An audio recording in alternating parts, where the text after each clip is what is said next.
அனைவருக்கும் வணக்கம். இந்த வீடியோல ஒரு ஸ்டாக் அனலைசிஸ் எப்படி இருக்குங்கிறத பார்க்கலாம். அதுக்கு முன்னாடி ஒரு எஜுகேஷனலா நான் ஒரு அனலைசிஸ் ஒரு ஆஸ்ட்ராலஜிக்கலா எப்படி இருக்கலாங்கிறது தான் இந்த வீடியோல பார்க்க போறோம். நீங்க என்ட்ரி எடுக்கும்போது உங்களுடைய ஃபினான்ஷியல் அட்வைசரை ஒன்ஸ் கன்ஃபார்ம் பண்ணிட்டு பார்த்துட்டு எடுத்துக்கங்க. இது ஒன்லி எஜுகேஷனல் பர்ப்பஸ்.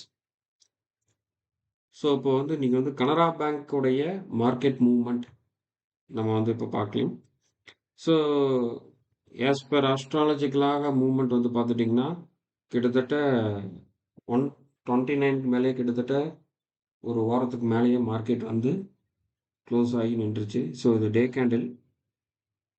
இனி அடுத்த வரக்கூடிய ஒரு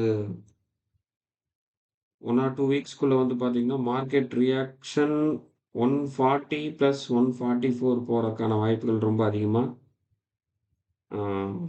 கனரா பேங்க்ல இருக்கு. பேங்கிங் செக்டாரே ஃபுல்லாவே நல்ல ஒரு பிரேக் அவுட் ஆகி நல்ல மூவ்மெண்ட் வர்றதுக்கான வாய்ப்புகள் இருக்கு. அதான் நம்மளுடைய குரூப்லயும் நம்ம போட்டிருந்தோம்.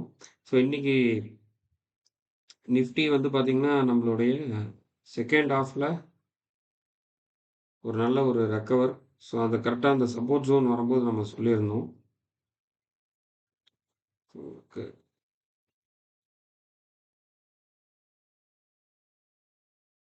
கிட்டத்தட்ட பார்த்தீங்கன்னா 10:30 போலே சொன்னோம். இது மேஜர் சப்போர்ட் ஜோன்ல இருக்கு. இதுலேருந்து மார்க்கெட் ரெக்கவர் தான் சொல்லிட்டு நம்ம அது குரூப்ல கூட போட்டிருந்தோம். இங்கே போட்டிருக்கேன். அது போக கம்மிங் டேஸ்ல என்ன டார்கெட்னு போட்டிருந்தேன். Nifty is currently trading in major support zone and from here we can expect good பவுன்ஸ்னு.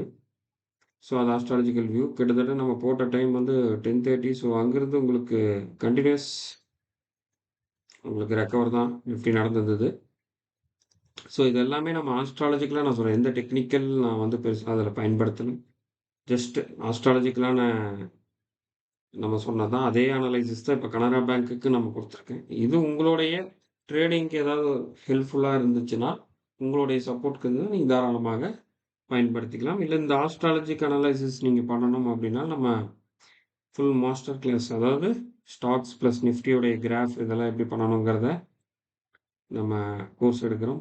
யாருக்கெல்லாம் வேணுமோ தாராளமாக கலந்துக்கலாம். அதே மாதிரி உங்கள் ஜாதகத்தை செக் பண்ணிக்கிங்க. எந்த டைம் லாபம், எந்த டைமில் நஷ்டம்னு. அது ரொம்ப இம்பார்ட்டன்ட். அதை நஷ்டம் வர காலகட்டத்தை நம்ம அவாய்ட் பண்ணிட்டு ஒன்லி ப்ராஃபிட் வர டைமில் நம்ம தாராளமாக ட்ரேட் பண்ணும் பொழுது லாஸை நம்மளால் குறைக்க முடியும். அதான் இதோட மெயின் ரீசன். ஆரோஸ்கோப் பார்க்கறது. ஹோப் இந்த வீடியோ பிடிச்சிருக்குன்னு நினைக்கிறேன். யாருக்காவது கனரா பேங்க் அனலைசிஸ் நீங்கள் பண்ணிட்டு இருக்கீங்க அப்படிங்கும்போது ஆஸ்ட்ராலஜிக்கலாகவும் புல்லிஷாக இருக்குங்கிற ஒரு வியூ உங்களுக்கு தெரியும். இப்போ டெக்னிக்கலாக நீங்கள் ஸ்ட்ராங்காக இருக்கும்போது தாராளமாக வைக்கலாம். அன்எக்ஸ்பெக்டடான ரேலி 20th and 21st, அதாவது Thursday and Friday and next Monday மார்க்கெட்டில் கண்டிப்பாக இருக்கும் அன்எக்ஸ்பெக்டடான ரேலி. அந்த டேஸில் கொஞ்சம் கேர்ஃபுல்லாக இருங்க. ஷார்ட் பொசிஷன் வச்சுருக்கவங்களும் ரொம்ப கேர்ஃபுல்லாக இருங்க.